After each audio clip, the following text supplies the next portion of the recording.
Congress party రెండేండ్ల పాలన ఎట్లుంది, ప్రస్తుతం జరుగుతున్న పరిణామాలు, చాలా ఇష్యూస్ మీద మాట్లాడేందుకు మనతో పాటు సీనియర్ జర్నలిస్ట్ జయసారథి గారు ఉన్నారు. అన్న నమస్తే. నమస్తే. చాలా ఇష్యూస్, చాలా రెండేండ్లలో జరుగుతున్న అన్ని ఇష్యూస్ని మీరు చూస్తూ ఉండుంటారు. కాంగ్రెస్ పార్టీ రెండేండ్ల పాలనను చూస్తే ఏమనిపిస్తుంది మీకు? ఎందుకంటే మీరు గతంలో కూడా జర్నలిస్ట్గా తెలంగాణ ఉద్యమం నుంచి మొదలు పెడితే తెలంగాణ రాష్ట్రం రావడం, రాష్ట్రం వచ్చిన తర్వాత 10 ఏళ్ల పాలన ఎట్లుంది కూడా చూసిర్రు. ఇప్పుడు ఈ రెండేండ్ల పాలనను చూస్తే ఏమనిపిస్తుంది, ఎట్లుంది? అంటే 2 ఏళ్ళు పూర్తయిపోయింది కాబట్టి కాంగ్రెస్ పార్టీకి ఇచ్చినటువంటి అన్ని ఛాన్సులు పూర్తయిపోయినాయి. ఇవి చూసిన తర్వాత ఇది ఒక విజన్లెస్ గవర్నమెంట్, ఇది ఒక ఎయిమ్లెస్ గవర్నమెంట్, ఇది ఒక ఫూలిష్ గవర్నమెంట్ అనేటువంటి ఒక అభిప్రాయం ప్రజల్లో ఏర్పడ్డది. ఇది నా వ్యక్తిగత అభిప్రాయం కూడా. ఎందుకంటే ఒక విజన్ చూపించాలి. ఈ రాష్ట్రం అభివృద్ధి చెందాలి అంటే ఏం చేయాలి అంటే గత 10 ఏళ్ల పరిపాలన తర్వాత ప్రజలు మీరు మార్పు అన్నారో, లేదా సోనియా గాంధీకి ఒక్కోటి ఏమన్నారో, లేదా కేసీఆర్ గారి మీద వ్యతిరేకతో ఏదో కారణంతో మీకు ఒక అవకాశం వచ్చింది, ఒక అద్భుతమైన అవకాశం. కాంగ్రెస్ పార్టీలో ముఖ్యమంత్రి కావాలంటే అది అంతకుముందు కాంగ్రెస్ పార్టీ బీట్ చూసిన ఏ రిపోర్టర్నైనా అడగండి, లేదా రాజకీయాల్లో ఉన్న ఏ వ్యక్తినైనా అడగండి, అంత ఈజీగా రాదు. రేవంత్ రెడ్డికి వచ్చినంత ఈజీగా ఏ వ్యక్తికి కూడా ముఖ్యమంత్రి పదవి రాదు. అంతకుముందు ఉమ్మడి రాష్ట్రంలో ఒక లక్కీ బాయ్ ఎవరంటే కిరణ్ కుమార్ రెడ్డి, ఇప్పుడు రేవంత్ రెడ్డి ఇంకా అద్భుతం. ఎందుకంటే కిరణ్ కుమార్ రెడ్డికైనా ఆయన కాంగ్రెస్ పార్టీ ఫ్లేవర్ ఉంది, కాంగ్రెస్ పార్టీ ఫ్యామిలీ, అందులోనే పుట్టి పెరిగినటువంటి కుటుంబం వాళ్ళు. కానీ రేవంత్ రెడ్డి అనే వ్యక్తి ఆల్ ఆఫ్ సడన్ బయట నుంచి వచ్చి జస్ట్ 2.5 ఇయర్స్లో ముఖ్యమంత్రి అవకాశం వచ్చింది. రేవంత్ రెడ్డిని ముఖ్యమంత్రి చేయాలని అయితే ప్రజలు అనుకోలే. ఒకసారి సోనియా గాంధీకి వేయాలనే స్లోగన్ కావచ్చు, లేదా 2 సార్లు ఇచ్చినాం, కొత్తనికి ఒకసారి అవకాశం ఇద్దాం, 3వది స్కీమ్స్, ఈ అన్నిటికి తోడైన తర్వాత ఒక అవకాశం వచ్చిన తర్వాత ఈ రోజు వరకు కూడా ఈ రాష్ట్రాన్ని ఈ రకంగా ముందుకు తీసుకువెళ్తాము అనేటువంటి ఒక విజన్ డాక్యుమెంట్ పబ్లిక్ ముందు పెట్టలే.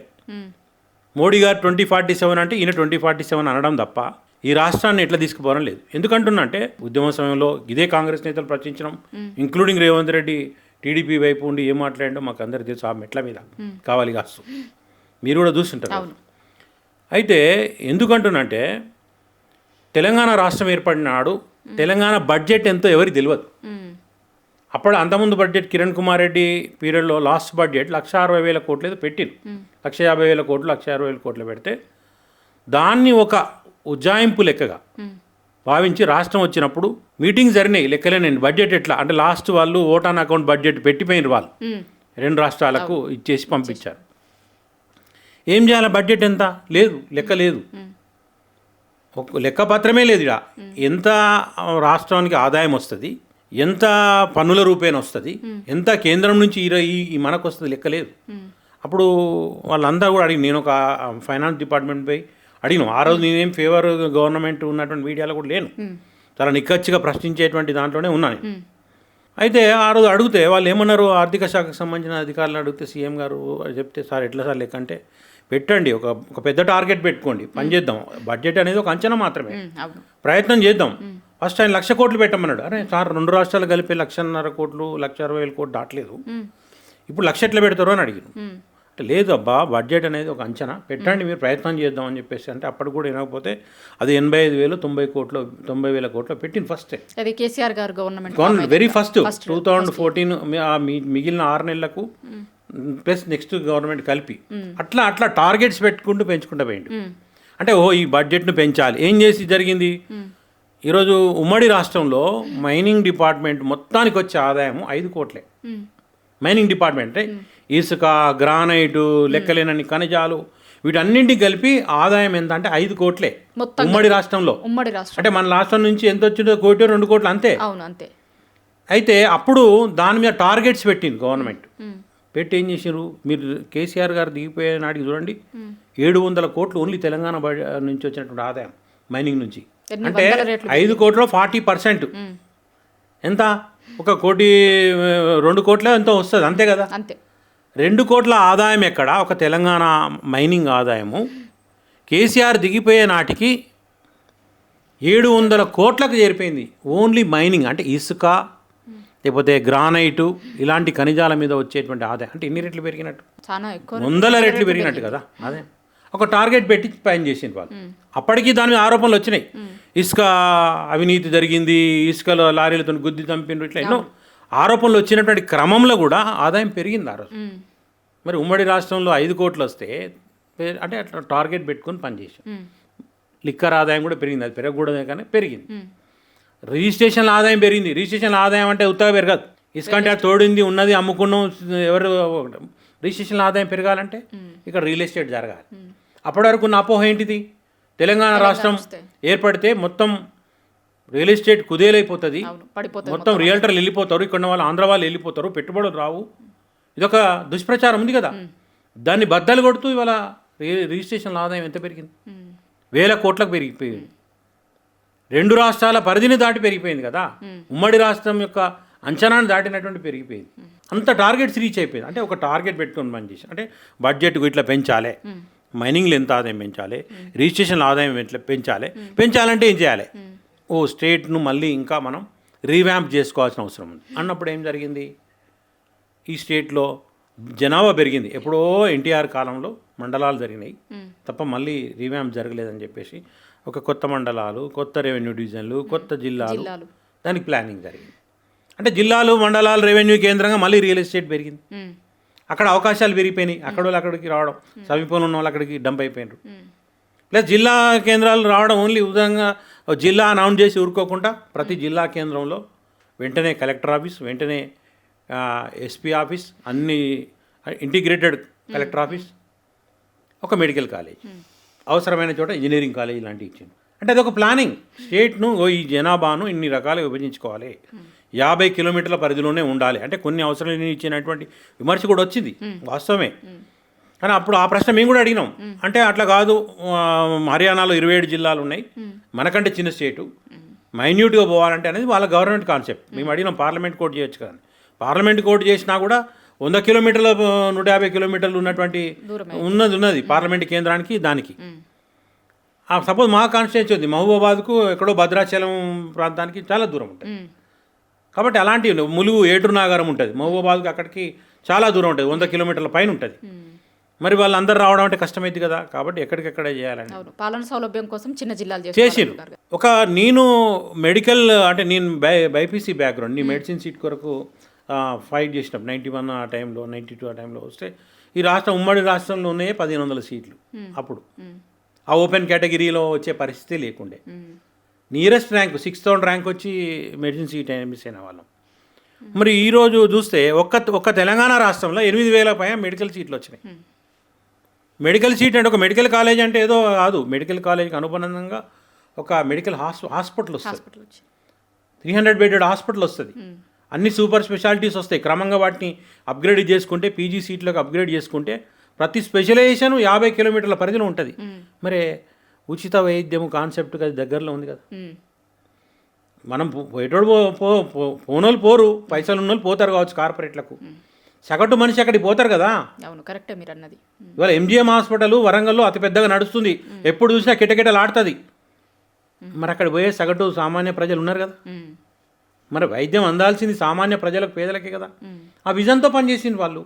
ఒక్క వరంగల్ జిల్లాలో ఒక్క medical college, Kakatiya medical college 70sలో వస్తే ఒక్క కేసీఆర్ గారి పీరియడ్లో 5 మెడికల్ కాలేజీలు వచ్చినాయి ఒక్క వరంగల్ జిల్లాలో. భూపాల్పల్లి, ములుగు, మహబూబాబాదు, జన్గాము, ఇన్ని మెడికల్ కాలేజీలు వచ్చినాయి. అంటే వాళ్ళు విజన్తో పనిచేసిండ్రు. మీరేమో అదొక్కటే కాదు, చాలా చెప్తారు. హైదరాబాద్ చూసుకోండి మీరు, ట్రాఫిక్ క్లియరెన్స్ చేయాలి, ఒక 50 ఫ్లైఓవర్లు ప్లాన్ చేసారు, వార్ ఫుట్లు కంప్లీట్ చేసారు. నువ్వు ఈ రోజుకు రామంతపూర్ నుంచి ఉప్పల్, మన వరంగల్, మాది వరంగల్, మేము రెగ్యులర్ పోతుంటాము, ఎంత అవస్థ అవుతుంటుంది అంటే ఒక్క ఫ్లైఓవర్ 8 సంవత్సరాలు అవుతుంది. బీజేపీ ప్రభుత్వం నేషనల్ హైవే ప్రాజెక్ట్ కింద ఫౌండేషన్ వేసి ఈరోజు కంప్లీట్ కాలే. మొన్నటి వరకు ఆ వంగిపోయే మా బురదమయమైన రోడ్లు, గతుకుల రోడ్ల మీద ప్రజల నడుములు పోయి అవస్థలు పాలయ్యారు. ఇదే రేవంత్ రెడ్డి వచ్చి అక్కడ కేసీఆర్ శవయాత్ర చేసిపోయింది, ఆయన పార్లమెంట్ పరిధిలో ఉంది. మరి 2 ఏళ్ళు అయింది, ఎందుకు దాన్ని స్పీడప్ చేయించట్లే కేంద్రం మీద, ఎందుకు తీసుకురావట్లే ఒత్తిడి? అంటే హైదరాబాద్ మీద ఒక ఫ్లైఓవర్ కట్టడానికి 8 సంవత్సరాలు పడుతుందా? ల్యాండ్ యాక్విజిషన్ అయిపోయి 4 ఏళ్ళు అయిపోయింది. నీ కరోనాలో వార్ ఫుట్లో కంప్లీట్ చేసుకోవచ్చు. మీరు శవయాత్రలు చేసి 2 ఏళ్ళు అయిపోయాయి, ఏమవుతుంది? మీరు వచ్చి ఎన్నికల ముందు శవయాత్ర చేసిన కేసీఆర్ది, మరి అది కేంద్రం ప్రాజెక్ట్ కదా, ఎందుకు చేయలేదు మీరు? ఇప్పుడు మీడియా కూడా ఇవాళ ప్రో మీడియా అయిపోయింది. ఆ రోజు ఒక కచ్చ రాష్ట్రం విడిపోవడం ఇష్టం లేనట్టు ఒక మీడియా.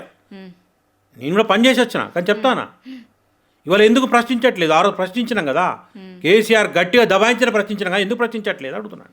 ఇవాళ ఇదే మీరు ఇప్పుడు కేబీఆర్ పార్క్ సర్కిల్లో ట్రాఫిక్ విపరీతమవుతుంది, హైటెక్ సిటీ ఏరియాకి పోవాలంటే ట్రబుల్ అవుతుంది డే టైంలో అని చెప్పేసి ఒక ప్లాన్ చేస్తే పర్యావరణం దెబ్బతింటుంది అని ఆగమైపోయి ఇక్కడ ఉన్నటువంటి వాళ్ళందరూ రెచ్చగొట్టి వాళ్ళకి ప్రో ఉన్న వాళ్ళని పెద్ద పెద్ద బ్యానర్లు వేసి రాసిన వాళ్ళు ఈరోజు ఎందుకు ప్రశ్నించట్లే? పోనీ ఇటు అటువైపు చేస్తే ఇప్పుడు సపోర్ట్ చేస్తే ఎందుకు రాస్తున్నారు?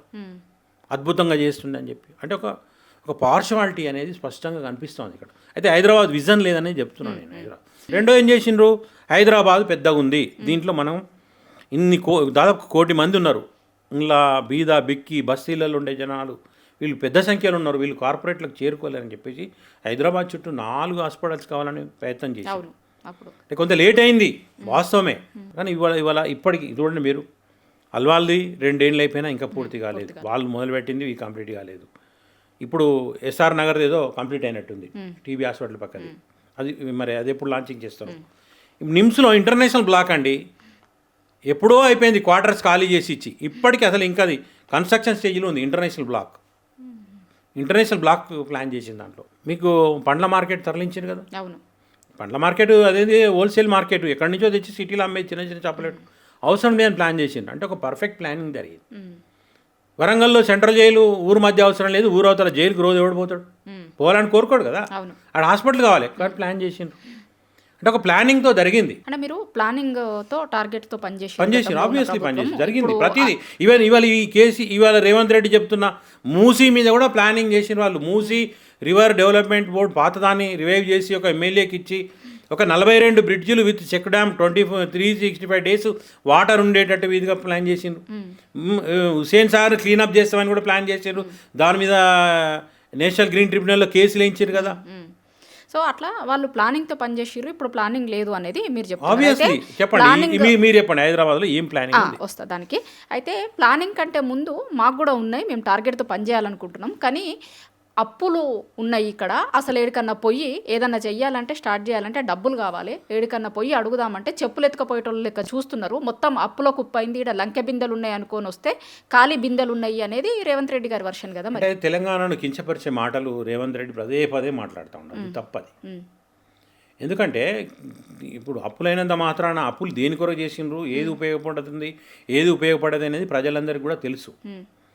కానీ మనం పోతేనే చెప్పులు ఎత్తుకపోయేటోడు లెక్క చూస్తానంటే మాత్రం అది కట్టర్ తెలంగాణవాదేనా, తెలంగాణ పుట్టిన ఏ బిడ్డనే వ్యతిరేకిస్తా అంటే మీరు దొంగలం ఈ తెలంగాణ ప్రజలు.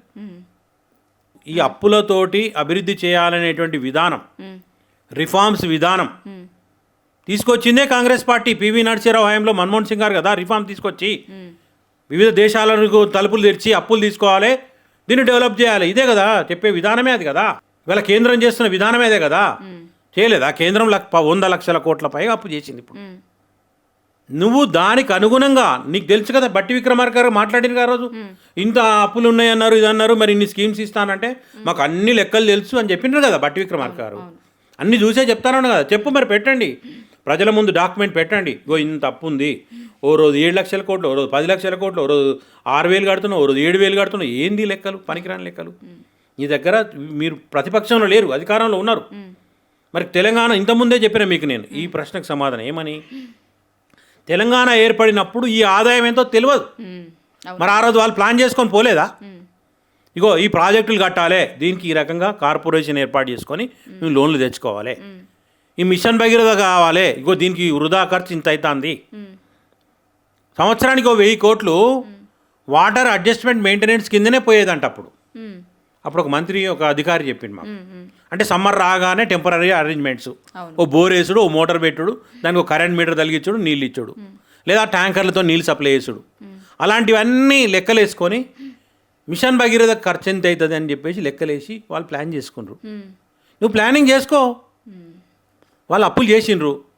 మరి లాస్ట్ గవర్నమెంట్కు మరి కేంద్రం FRBM కింద పరిమితిని కంట్రోల్ చేసింది కదా, 3% దాటనీయలే కదా.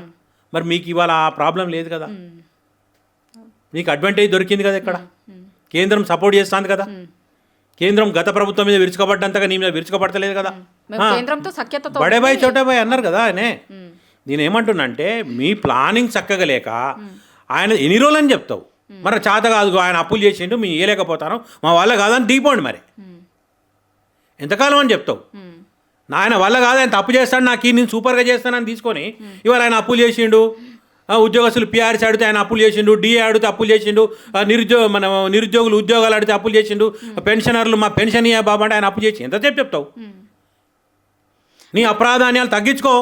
మరి వాళ్ళు దళిత బంధు అనే ప్రోగ్రాం ఇచ్చిండ్రు, నువ్వు ఇవ్వట్లేరు కదా, ఇస్తున్నారా?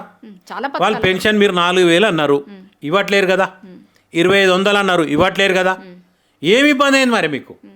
మీరు చెప్పిన స్కీమ్స్ మీరు ఇచ్చి ఇగో మేము చేసినాము, పబ్లిక్ అవకాశం ఇచ్చిర్రు మాకు, మేము డబ్బులు తెచ్చి పెడుతున్నాము, ఇగో మా స్కీమ్స్కే మాకు సరిపోతాయి అంటే బాగుండేది. మీ స్కీమ్స్కు సరిపోతలేవా, మీరు లెక్కలేసుకొని పెట్టాలి కదా. అనామత ఏమన్నా ఆశామాష పిల్లలే వారమా అప్పటికప్పుడు ప్రకటనలు చేసి మాట్లాడడానికి? ఇవాళ వచ్చేసి డబ్బులు లేవు అంటే ఇప్పుడు క్యాప్టెన్షిప్ ఇచ్చిండ్రు, క్రికెట్ మ్యాచ్లు అవుతాయి, క్యాప్టెన్షిప్ ఇస్తే నాకు బ్యాట్ వంకరు ఉన్నది, నాకు ప్యాడ్ వంకరు ఉన్నది, నాకు బాల్ చక్కగా లేదు అని చెప్తారు. ఎవరైనా కారణం చెప్పండి. మీరు మేడం మీకు ఒక ఇంటర్వ్యూ చేయడానికి మీకు ఒక అవకాశం ఇచ్చినప్పుడు మీరు చేయాలి సమర్థవంతంగా, లేకపోతే ఇది ప్రజల్ని కన్విన్సింగ్ చేసి ఆన్సర్ చెప్పండి. ఇగో ఇంత వచ్చింది, ఇంత పోయింది, ఇంత చేస్తాం, ఇగో ఈ నెల నుంచి చేస్తామని చెప్పండి. ఆయన రూపాయి అంటే రూపాయిన్నర అంటారు. ఎవరైనా అన్నారు మిమ్మల్ని? ఓన్లీ కేసీఆర్ అవినీతి చేస్తున్నాడు, కేసీఆర్ అవినీతి చేయకపోతే రాష్ట్రం బాగుపడుతుంది అనే ఎజెండా మీద మీరు పోనుంటారు. మీరు లేదు కదా, కేసీఆర్ తక్కువ ఇస్తున్నాడు మేము ఎక్కువ ఇస్తున్నాం అని పోయారు మీరు.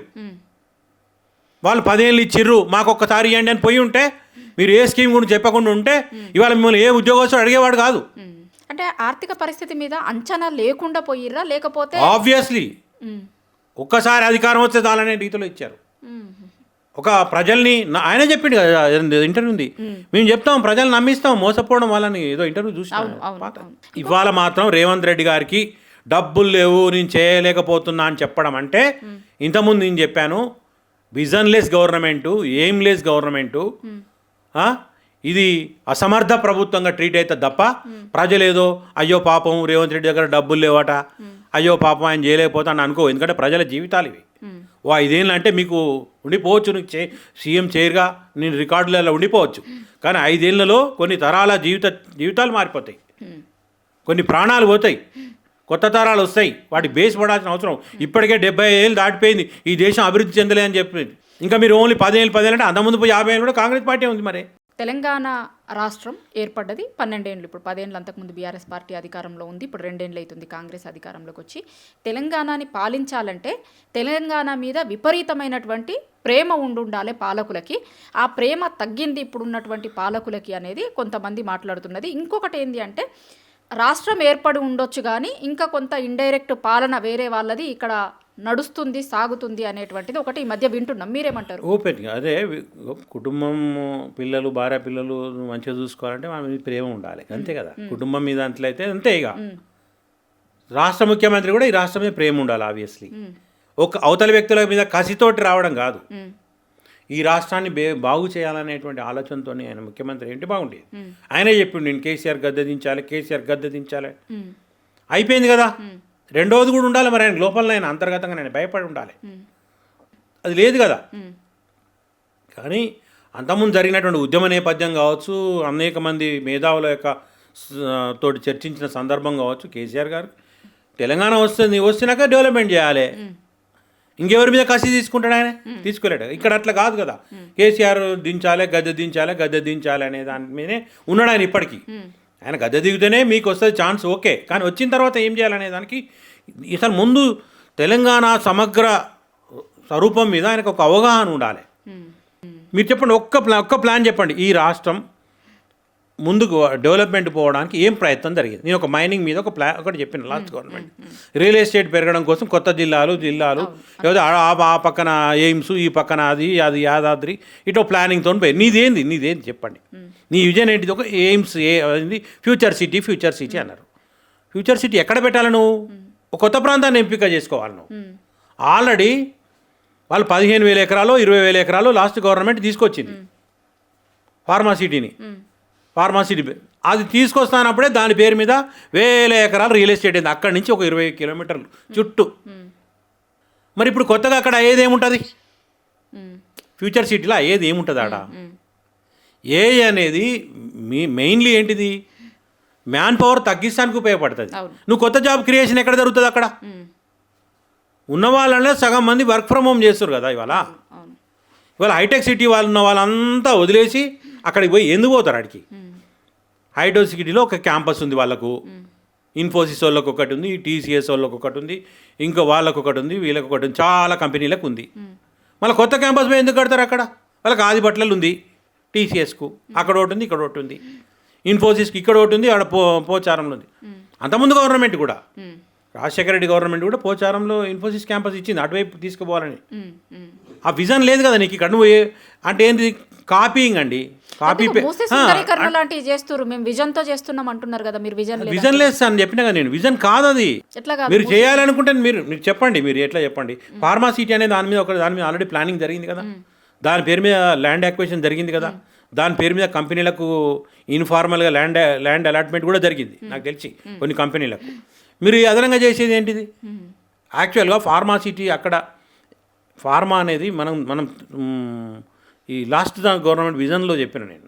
అంతకుముందు ఐటీ బేసే ఉండే, ఇప్పుడు ఫార్మా మీద ఎందుకు ఫోకస్ చేసిందంటే అదొక విజన్. అంటే ఇది ఒక ఐటీతోని మనకు గ్రోత్ సరిపోదు అనేది ఇంకొక ప్లాన్ చేసింది. దానికి సౌత్ హైదరాబాద్కు తీసుకుపోవాలి దాన్ని, ఈస్ట్ హైదరాబాదు, ఎయిమ్స్, యాదాద్రి లాంటివి. సౌత్ హైదరాబాద్కి ఏం కావాలి? ఒక ఫార్మాసిటీని తీసుకుపోవాలని చేసింది. తీస్తే అప్పుడు వెస్ట్ సౌత్ మొత్తం కలిసిపోయే పరిస్థితి ఉండే. మీరు చూడండి, లాస్ట్ ఒక భూమి క్రియేట్ అయింది మీకు. దానికి ఏం చేసిన వాళ్ళు అటాచ్మెంట్గా రాయదుర్గం నుంచి శంషాబాద్ వరకు మెట్రో ఎక్స్టెండ్ చేద్దాం అనుకున్నారు. మెట్రో ఎందుకు ఎక్స్టెండ్ చేయాలనుకున్నారు? ఏదో వాళ్ళ ఇంటర్నల్ వేరే విషయం మాట్లాడితే ఎందుకు ఎక్స్టెన్షన్ చేస్తే దానివల్ల వచ్చే లాభం ఏంటిది? నేనుగా ఆలోచించిన జర్నలిస్ట్గా, ఇక్కడ మీరు హైటెక్ సిటీలో కిరాయి ఉండాలంటే ఒక మిడిల్గా ఒక ఐటీ ఎంప్లాయర్ స్టార్టింగ్ కొత్తలో ₹1,00,000, ₹1,50,000, ₹2,00,000 జీతాలు ఉండేవి కాబట్టి ఇప్పుడు లేవు. అట్లా 50,000 ఇంతే ఉంటున్నాయి. ఐటీలో కూడా వాళ్ళు పోటీ పెరిగిపోయింది. ఊకే ఉత్తగానే పింక్ స్లిప్లు ఇచ్చేస్తున్నట్టు ఇంటికి పంపించేస్తున్నాడు. అక్కడ వాడికి వచ్చిన జీతం 25,000, 30,000 కిరాయి పెట్టి ఆడ ఉండే పరిస్థితి లేదు. ఆడ ఒక 10,000కి ఎస్ఎఫ్టీ వస్తుంది. అంటే ఒక ఇల్లు కొనాలంటేనే ఒక కోట్లలో అవుతుంది. అక్కడ ఉండే పరిస్థితి లేదు వాడు. ఇవాళ ఐటీ జాబ్ చేసే వాళ్ళు కూడా మిడిల్ క్లాసు, ఎబో మిడిల్ క్లాసే ఉంటా ఉన్నారు. వాళ్ళు అక్కడ ఉండలేరు. కాబట్టి ఏం చేయాలి? వాళ్ళకి అవైలబిలిటీ కావాలి. ఏం కావాలి? ట్రాన్స్పోర్టేషన్ కావాలి. ట్రాన్స్పోర్టేషన్ ఎట్లయితుంది? ఈజీ వే ఏంటంటే మెట్రో. సరే, దాన్ని ఏందనేది మనం వేరే మాట్లాడుకోవచ్చు. మెట్రో ఎక్కడి నుంచి? ఇక్కడి నుంచి శంషాబాద్ మెట్రో ఉంది. మెట్రో అక్కడ శంషాబాద్ నుంచి వాడు 10 నిమిషాల్లో రాయదుర్గము హైటెక్ సిటీ ఏరియాకి చేరుకుంటే వాడు వచ్చి జాబ్ చేసుకుంటాడు. అక్కడ ఒకవేళ రెంట్కు ఉండాలన్నా 5-10 వేలలో దొరుకుతాయి.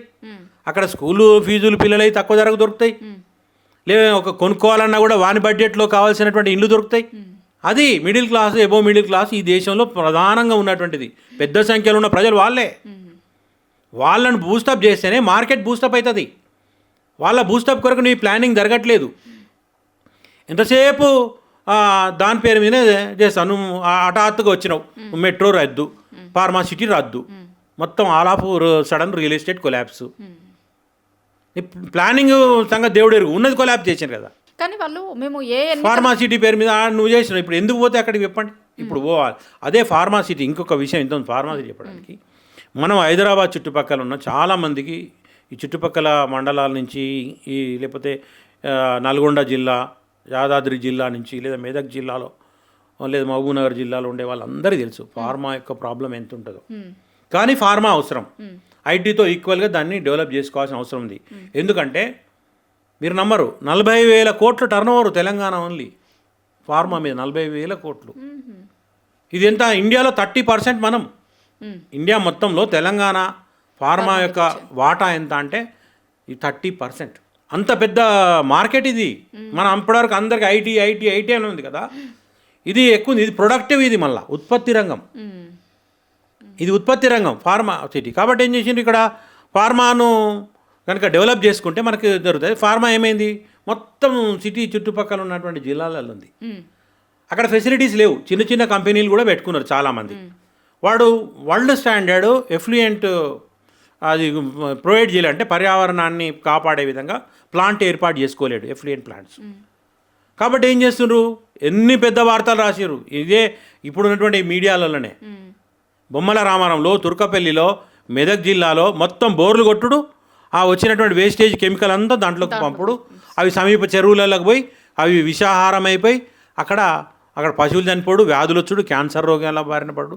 ఇది పెద్ద వార్తలే కదా, మీడియా రాసిందే కదా. మరి ఎందుకు జరుగుతుంది అంటే అప్పుడు ఏం జరిగింది అంటే ఇది అంతా ఒక చోటికి చేర్చాలి, దీన్ని చుట్టూ పొల్యూషన్ తగ్గిపోతుంది, ఒక చేటకు చేరిస్తే ఒక హబ్ అవుతుంది. ఒక హబ్ అయినప్పుడు ప్రపంచం దృష్టిని ఆకర్షిస్తుంది అది ఫార్మాసిటీ అనేది. అప్పుడు అక్కడ ఒక యూనివర్సిటీ బేస్ ఏర్పాటు చేసుకోవచ్చు. అక్కడ ఒక హబ్ అయినప్పుడు ఏమవుతుంది, లక్షల మంది అక్కడ డంప్ అవుతారు. లక్షల మంది డంప్ అయినప్పుడు అక్కడ బూస్ట్ వస్తుంది, ఆ ఏరియాకి భూమి వస్తుంది. అది ప్లానింగ్. మీకు అది లేదు, అది ప్రొడక్టివ్ రంగం. అది డైరెక్ట్ ఇండైరెక్ట్ దాదాపు ఒక 10-15 లక్షల మందికి అక్కడికి తరలిపోయే అవకాశం ఉండే. ఒక 4-5 ఏళ్ళు ఒక టార్గెట్ పెట్టుకొని ప్రభుత్వం పొల్యూషన్ రహితమైనటువంటి అన్నీ వెళ్ళిపోవాలని టార్గెట్ పెట్టుకుంటే ఇక్కడ జినోమ్ వ్యాలీతో పాటు అన్ని కంపెనీలు అక్కడికి వెళ్ళిపోయేటువంటి పరిస్థితి ఉండే. అప్పుడు ఏమవుతుంది, ప్రభుత్వమే అందరూ కలిసి దాని ఒక యూనిటీగా అయితే అక్కడ ప్రభుత్వ ఆధ్వర్యంలో లేదా అక్కడ ఉన్నటువంటి ఆ ఇండస్ట్రియల్ ఆధ్వర్యంలో ఒక జాయింట్ ఎఫ్లూయెంట్ ప్లాంట్లు ఏర్పడి ఆ పొల్యూషన్ రహితమైనటువంటిది వాటర్ క్లీన్ చేయడము, దాన్ని చేయడం అనేటువంటి జరగాలనేది ఆ ప్లానింగ్లో ఉంది. మీరు ఫార్మాసిటీ డిపిఆర్లో చూడండి, ఓకే, అంత పెద్ద ప్లానింగ్ తోటి చేసిండ్రు. అది అదే ముత్తగా చేసిందే కాదు. అంటే మీరు ఇది అంటున్నారు, కానీ కాంగ్రెస్ పార్టీ ప్రభుత్వం వైపునల్లో ఏమంటున్నారంటే ఈ 2 ఏళ్ల పాలన మాది మంచిగా ఉందనే సర్పంచ్ ఎన్నికలలో, మున్సిపల్ ఎన్నికలలో కాంగ్రెస్ పార్టీకి పట్టం కట్టిరు జనాలు అనేది అటువైపు నుంచి వినిపిస్తుంది కదా. మరి అంటే రూలింగ్ పార్టీకి అనుకూలంగా లోకల్ బాడీ ఎన్నికలు రావడం ఎప్పుడైనా సహజం. అది మీరు అసలు కొన్ని పార్టీలు కొన్ని రాష్ట్రాలల్లో స్థానిక ఎన్నికలనే బహిష్కరిస్తాయి. జయలలిత బహిష్కరించింది, మాయావతి బహిష్కరించింది, అంతకుముందు సమాజ్వాదీ పార్టీ బహిష్కరించింది. ఎందుకంటే రూలింగ్ పార్టీ అడ్వాంటేజ్ ఉంటుంది, పోటీ చేయలేం, వాళ్ళ బల ప్రయోగం ఉంటుంది, డబ్బులు ఖర్చు పెట్టలేమని ఉంది. కానీ తర్వాత వచ్చిన ఎన్నికలలో మా జయలలిత వన్ సైడ్ గెలిచింది, మాయావతి వన్ సైడ్ గెలిచింది. అనేక రాష్ట్రాలలో ఉంది అది. అంతెందుకు అంతకుముందు టర్మ్లో కూడా టీఆర్ఎస్కు ఉద్యమ సమయంలో వదిలేసిన సందర్భాలు ఉన్నాయి. దాన్ని క్రైటీరియాగా తీసుకొని ఉంటే ఉండనియండి, వాళ్ళు ఆ భ్రమలలో ఉంటే వాళ్ళు ఎవరేం చేస్తారు. ఇంకోటి ఏంటంటే 10 ఏళ్ళుగా ఆ కాంగ్రెస్ పార్టీ నుంచి 2 టర్మ్లో పోటీ చేసి ఓడిపోయిన వాళ్ళు ఉన్నారు, వాళ్ళ సింపతి ఉంది, వాళ్ళ ప్రభుత్వం అనుకూలంగా ఉంటే లాభం జరుగుతుందనే అభిప్రాయం ఉంది. అయినా మీకు వచ్చిన పర్సంటేజ్ ఏందో మీరు ఒక్కసారి ఆత్మవిమర్శ చేసుకోవాలి. 84 లేదు చూసుకోండి, వాళ్ళకి వచ్చిన ఓట్ షేర్ ఎంత. వాళ్ళు గత ప్రభుత్వము ప్రతిపక్షము బలపడ్డదా బలహీనపడ్డదా చూసుకోండి మీరు. లోక్సభ ఎన్నికల్లో 0 వచ్చినటువంటి ఒక పార్టీకి వాళ్ళు ఎంత స్ట్రెంత్ అయింది మీరు ఆలోచించుకోండి. అది ఎవరి మీద వ్యతిరేకత. మున్సిపల్ ఎన్నికలలో మీరు 65 గెలిచిండ్రు స్ట్రేట్ అవే, ఇంకో 20 హంగొచ్చిన పరిస్థితి. మీరు ఇండిపెండెంట్లు వాళ్ళను ఇతర పార్టీలను లాక్కొని మన మేనేజ్మెంట్ చేసేసి తీసుకొచ్చుకున్నారు. మీకు అంతరాత్మ ఒకటి ఉంటుంది కదా, చెప్పుకోండి, మీరు మీడియాలో చెప్పొచ్చు, కానీ మీలాంటి వాళ్ళకి మాలాంటి వాళ్ళకి తెలియదా? మీరు ఇదే భ్రమలలో ఉంటే కేసీఆర్ ఓడిపోయినట్టు మీరు కూడా ఓడిపోతారు. ఎవరికి అతీతం కాదు కదా, ప్రజలు అదును చూసేస్తారు.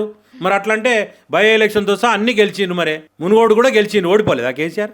రాజగోపాల్ రెడ్డి మొన్న అదే అన్నారు. మరి ఉప ఎన్నికలు ఎప్పుడైనా ఉప ఎన్నికలు లోకల్ బాడీ ఎన్నికలు అధికార పార్టీకి పూర్తి అనుకూలంగా ఉంటాయి. ఎక్కడో 1-2 సార్లు మిస్ అవుతాయి, అది కూడా లోకల్ పరిస్థితులను బట్టి మిస్ అవుతాయి తప్ప అసలు సాధ్యమే కాదు. అది బేస్ చేసుకొని మేము గెలిచినాం అంటే మీరు సమరపడడంలో తప్పేం లేదు.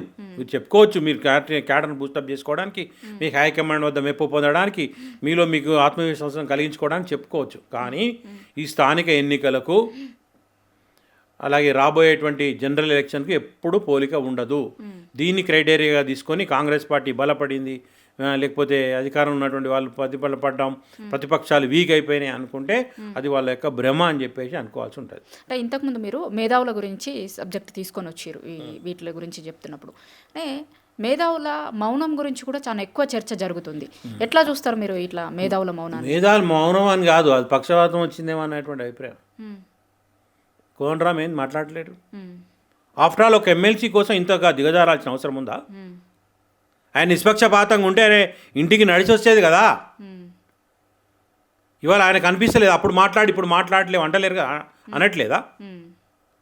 ఒక్క అంశం మీద కనీసం గులుగనన్నా గులగాలి కదా, గొనుగుడన్నా చేయాలి కదా, గట్టిగా మాట్లాడకు.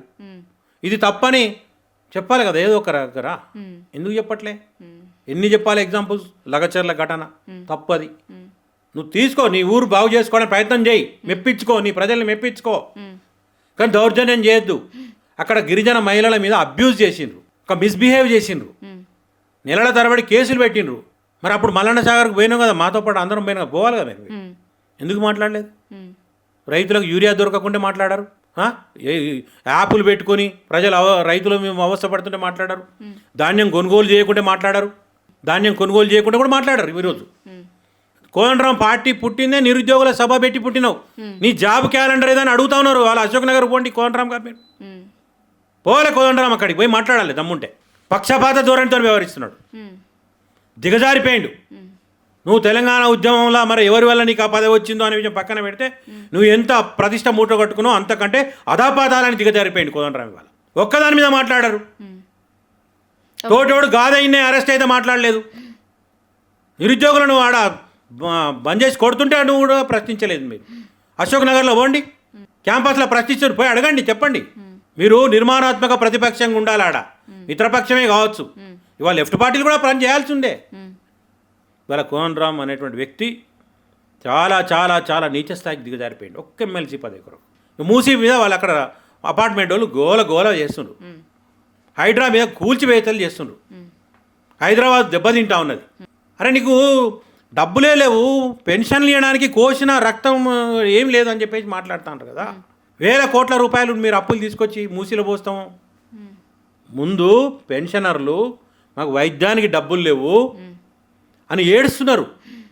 నీ ఓటర్ స్లిప్పులలో రాసి వేస్తున్నారు. అవును, మొన్న మున్సిపల్ ఎన్నికలలో చాలా చోట్ల అది కనిపించింది. మరి మీరు అదే వదిలిపెట్టేసి నన్ను కోసిన డబ్బులు లేవు అని చెప్పిన మీరు ఇవాళ మీరు దాని కొరకు దృష్టి పెట్టి చేస్తే ఏం పద్ధతి?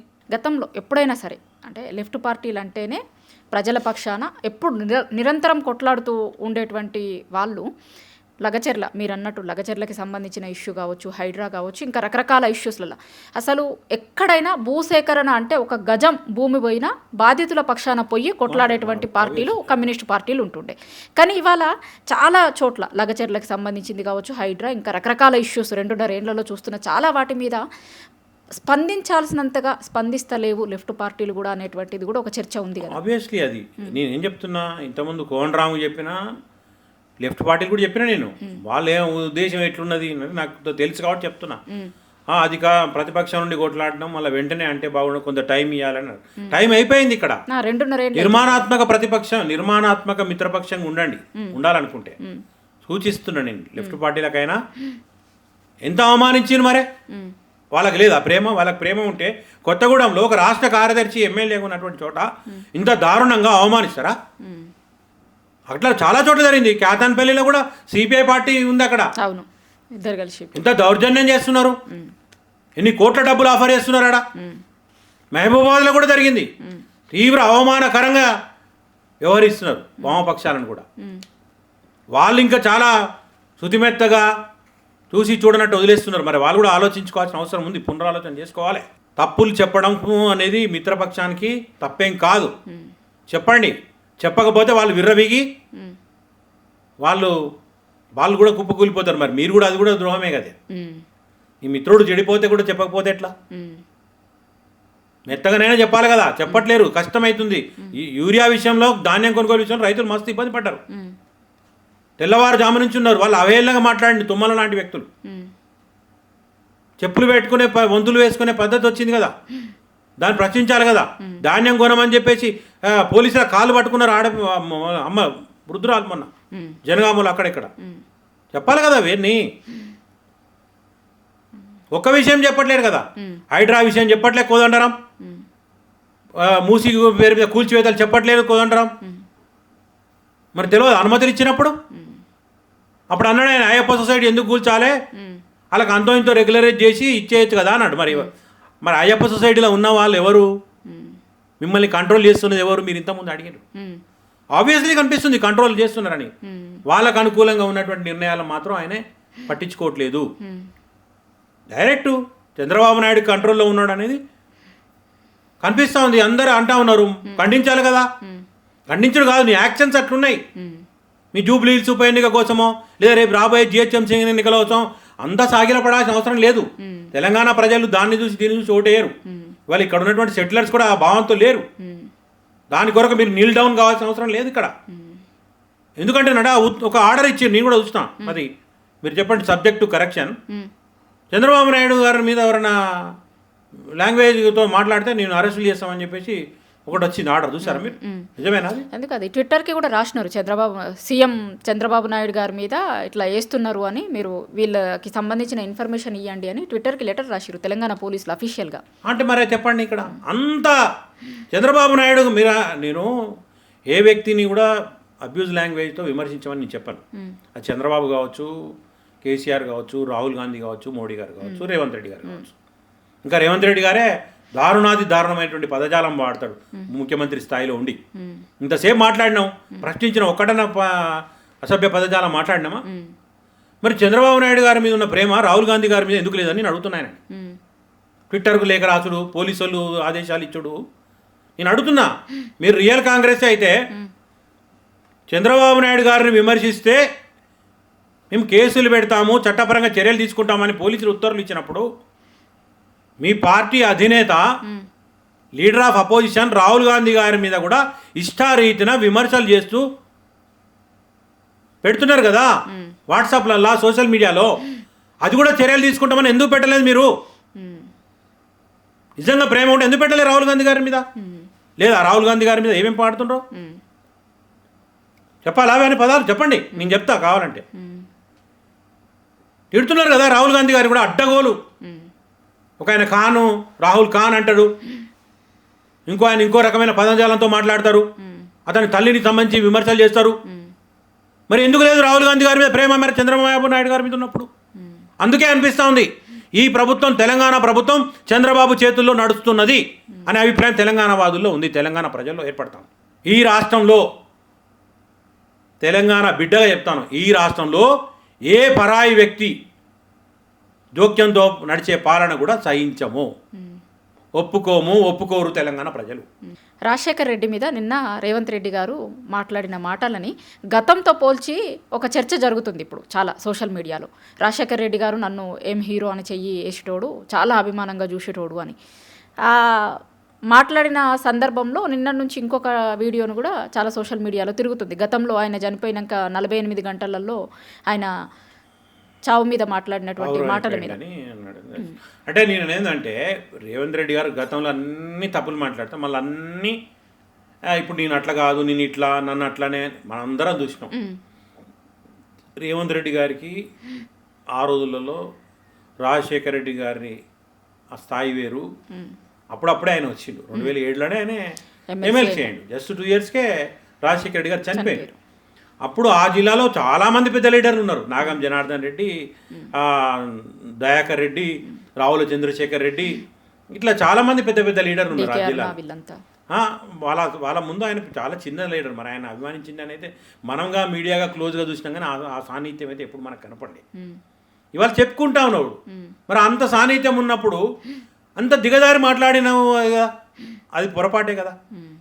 పావురాల గుట్టల పావురం అయిపోయింది అనేటువంటి మాట నువ్వు మాట్లాడకూడదు కదా. అంటే ఆ సందర్భానికి ఏది ఉపయోగపడుతుందో అది మాట్లాడుతూ ఉంటాడు రేవంత్ రెడ్డి.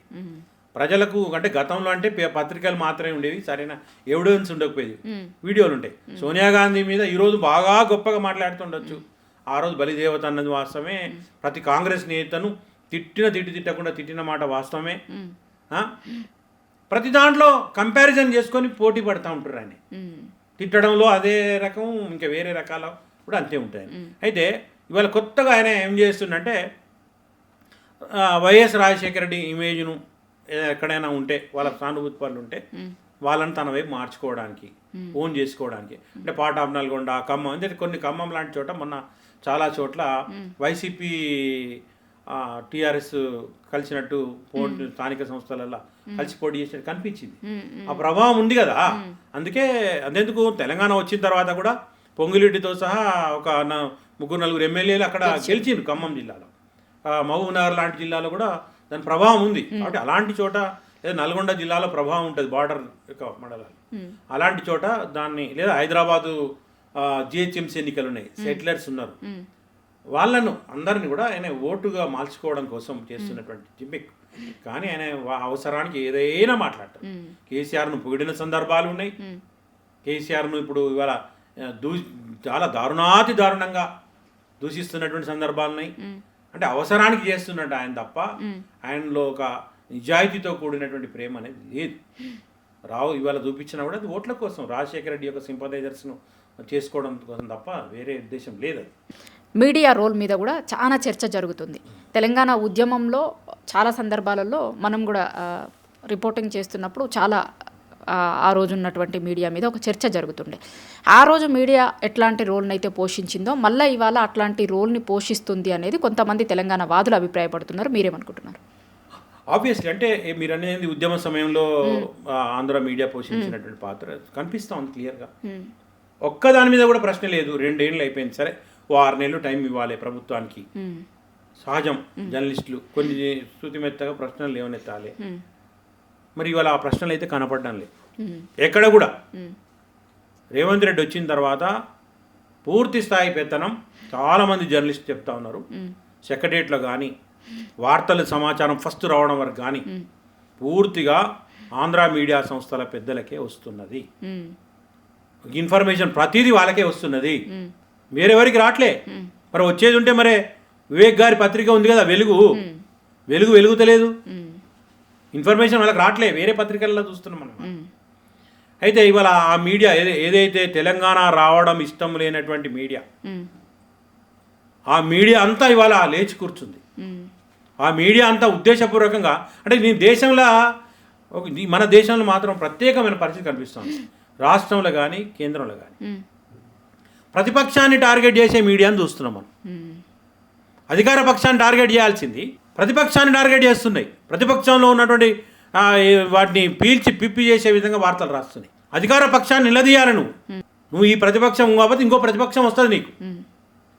ముందు అధికార పక్షాన్ని నిలదీ.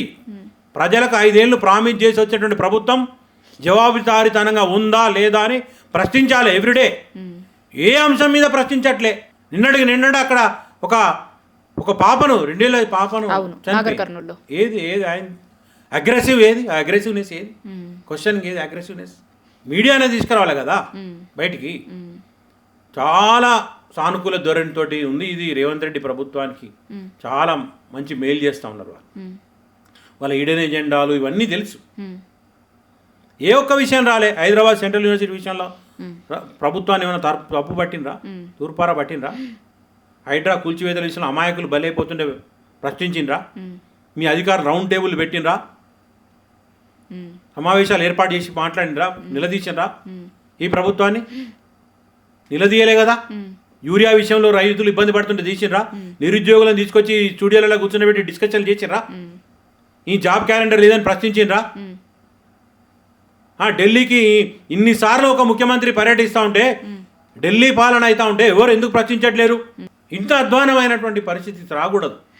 రాజశేఖర రెడ్డి కూడా అన్నిసార్లు పోలే నాకు గెలిచి. ఇది ఎక్కువ షటిల్ సర్వీస్ అయిపోయింది.